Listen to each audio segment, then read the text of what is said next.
which 1 minus, and multiplying 1 by tan x is 1 minus tan of x. And it looks nicer to write that as 1 plus the tan over 1 minus the tan. And you can do it for any all angle. Do it for 30 degrees.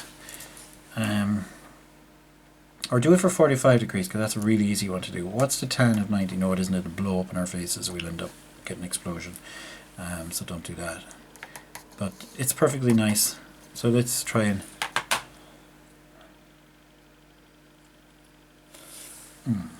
try and digest it and try and have it up our sleeves. And when you're doing this, you could say, okay, I'll tell you what, I can't remember this one, or I haven't processed it yet, but let's go back to this one and see, can you process that one? You know, and just keep jogging your memory in your maths. The tan of x plus... Well, it would have been tan of x. And you're adding 1. But then we don't want to, even though you could say tan of x plus 1, you do want to say 1 plus the tan of x. So you do want to remember. So if you are trying to write it down from memory, again, very, very ambitious, but the tan, it's much nicer maybe to write it like this. Because then you can say the tan of 45 degrees is 1 plus the tan of a, which is sort of linear in it. There's a lot wrong with it, but then if you just go, well, I know how to correct that, make it right, then you're going like this. Okay, so the trick is to reverse the arguments there. So that's up to question 9, and the saga continues.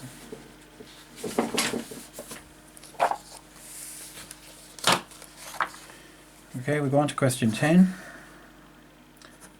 What's the tan of 45 degrees plus, show that it's tan of 45 degrees plus a times the tan of 45 degrees minus a is equal to 1. Well, we've just done this one. And so, if we've just done it, we can use it. So we know that the tan of 45 degrees plus a is equal to 1 plus the tan of a over 1 minus the tan of a. Okay, now furthermore, the only difference between these is you're reversing the sign of tan. And that means plus tans turn into minus tans. So this turns into 1 minus the tan of a. And the bottom turns into 1 plus the tan of a. Now that cancels with that, and that cancels with that, and you get 1. Okay, question 11. So they're asking us to do, now this is really interesting because this result is part of one of the formula you're to know.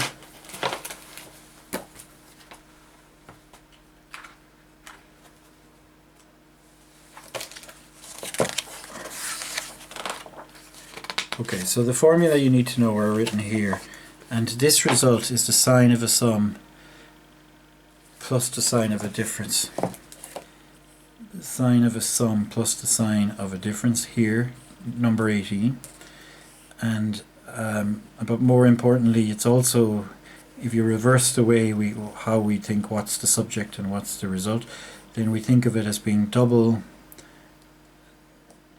the kind of a cross product, and cross in terms of A of B, but also cross in terms of sine and cosine. Okay, so you're swapping the sine, cosine, and you're swapping the A and B. Whereas here you're not swapping the cosines, you're just swapping the A and the B. Okay, so we're doing equation 18.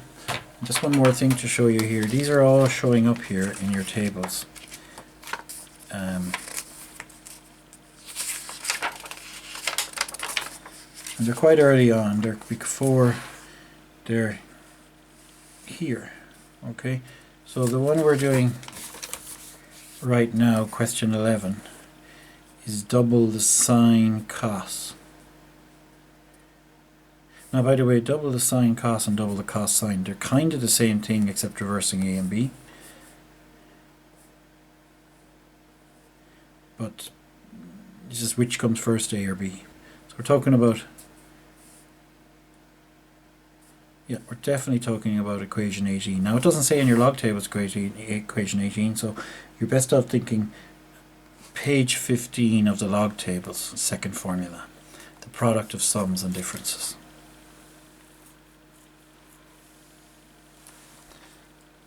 Products to sum, from a product to a sum and a difference. Okay, so we're being asked to prove it. Is the proof on the course? No. So you'd want to be highly, highly guided if you have to do this. Nevertheless, we have a formula. Therefore, I'm just thinking the sine. Oh yeah, because so all you're doing, yeah, it's very easy though. So all you're doing is you're taking the sine of a plus b and the sine of a minus b, and you're adding them together. So it's a good way to lay it out is like this. Is to lay out, well, we know the sine of a plus b as a plus sine cos, and then a minus sine cos, and then an AB, and an AB. Well, they cancel, and they add, and we end up with double, because there's two of them. So you get that the sine of a plus b. Now the advantage, you can say, well, why do we prove it here as an exercise in school if we don't have to prove it in the exam? Well, isn't it a great way to get to know it? Double sine. So remember, we only used sines for all of this. Double sine of a cos of b.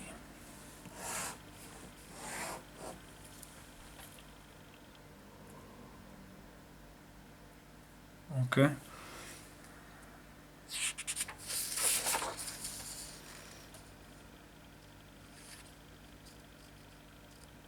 So I'm going to leave the rest of them for some other time. It's just dragging on a bit long.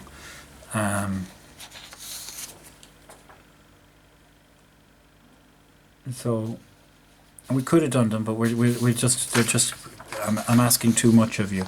So we stop there at question 11. So now we're going to move on to these much easier exercises from the other book I gave you there, from EDCO.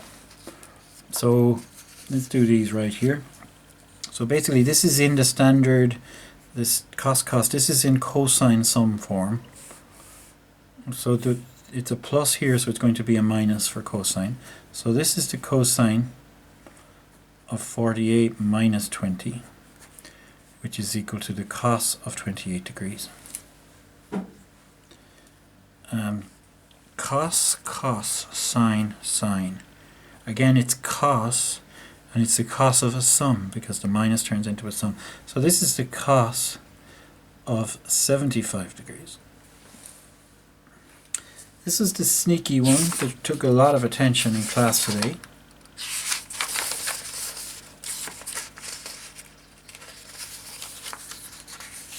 Okay, because basically it's not in standard compound angle form. So we have a bit of work to do.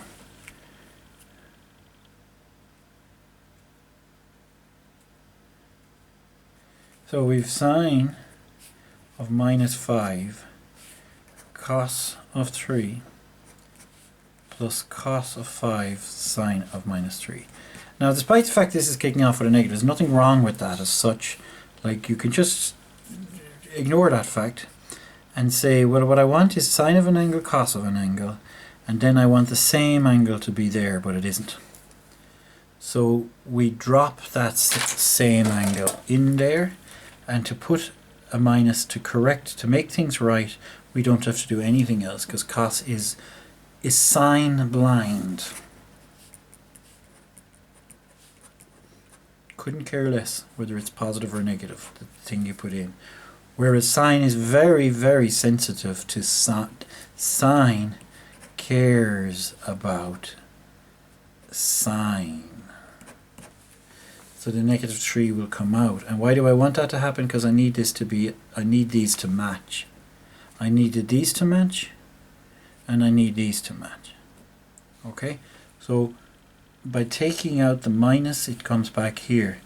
And I get sine minus 5 cos of 3 plus cos of minus 5, and that not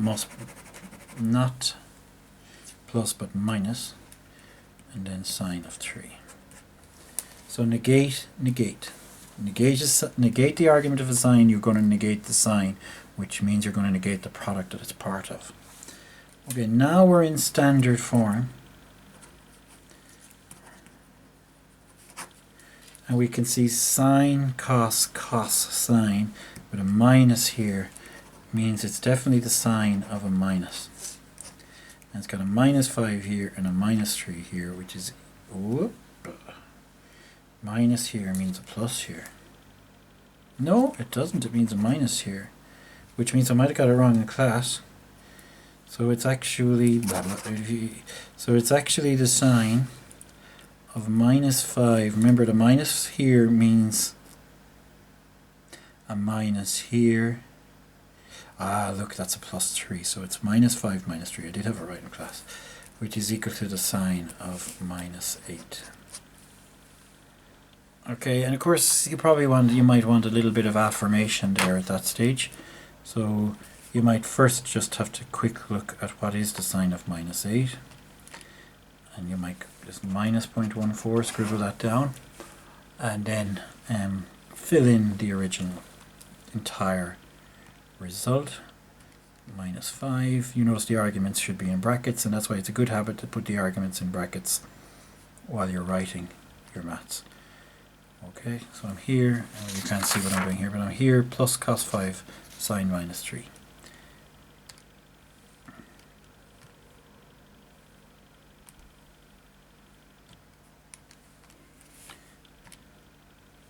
Yeah, there we go. That's what we want to see. Okay, so you fill that in and you get negative 0.14 just like we did here. Okay. Now moving down here, we're getting the cos of 10 degrees times the sine of 15 degrees minus, and look, this one is absolutely perfect in that this is already in standard form. It really was a sneaky one the way they went to that one up above there. So this is cos sine sine cos. This is a sine. It's got a minus here, so it has a minus here because that's what sines do. And it has 10 take 15. So this is the sine of minus 5 degrees, which is equal to, by the way, and I should have done this in the previous question, this is minus the sine of 5 degrees.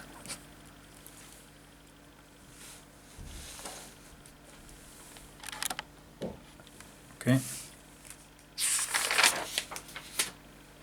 Just a few more questions to go now. We'll go with this one. Now, what are we looking at? Well, we have 56 and 4 in the right order. We've sine, cos, sine. So this is sine. We have a plus here, therefore a plus here. And it's looking like 56 and 4, right?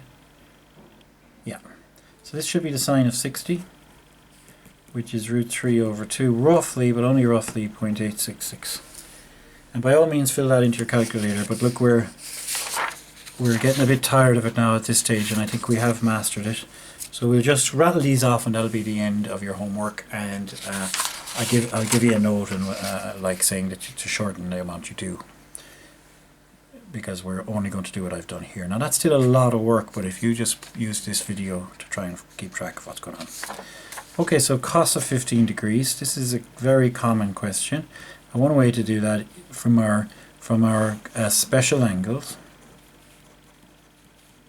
is 45 take 30 to get 15. So you want the cos of 45 take 30.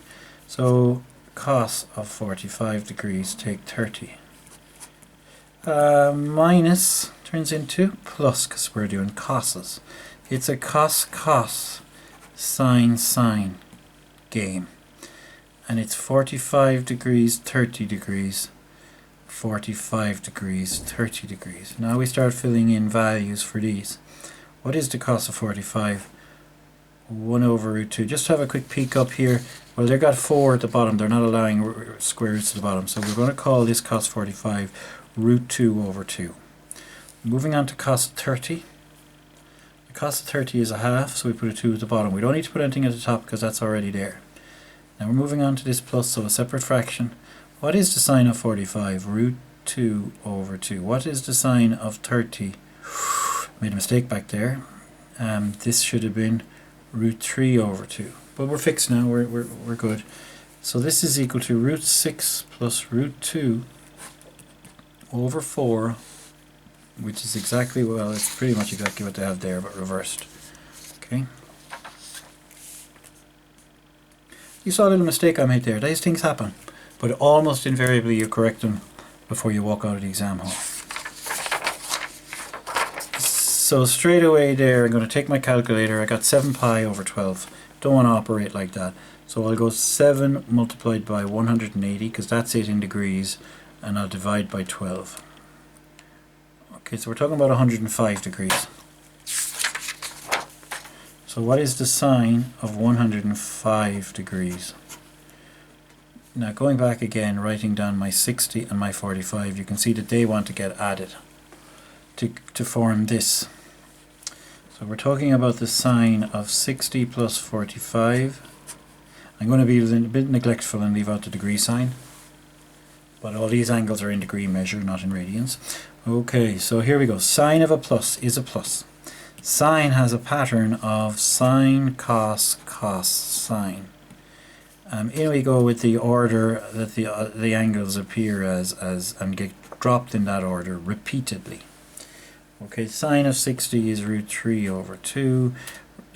Cos of 45 is root 2 over 2. Got a real cool thing to show you at some stage.